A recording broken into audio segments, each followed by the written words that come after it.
হে everyone, আসসালামু আলাইকুম। I am Ruby.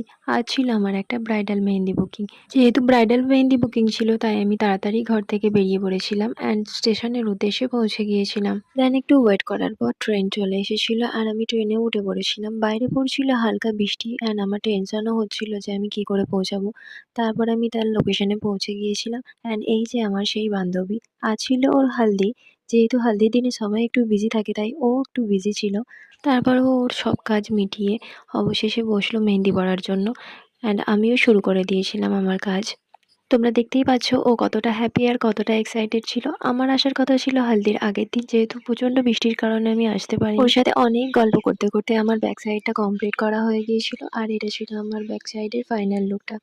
তারপর আমি ফ্রন্ট সাইডটাও কমপ্লিট করার জন্য শুরু করলাম। এটা ছিল আমার ব্রাইড অ্যান্ড গ্রুমের লোগো। তোমরা যদি তোমাদের স্পেশাল দিনটা অর্গানিক মেহেন্দি দিয়ে তোমাদের হাত দুটো আরও সুন্দর করে তুলতে চাও, তাহলে অবশ্যই আমার সঙ্গে কন্ট্যাক্ট করতে পারো। দেন আমার কাজ কমপ্লিট হয়ে গিয়েছিল অ্যান্ড আমি আমার বান্ধবীর বাড়ি থেকে বেরিয়ে পড়লাম। এখানে আমি ওয়েট করছিলাম ট্রেনের জন্য, কখন ট্রেন আসবে। তো আজকের মিনি ব্লগটা আমার এইটুকুনি ছিল। তোমাদের কেমন লাগলো অবশ্যই জানিও।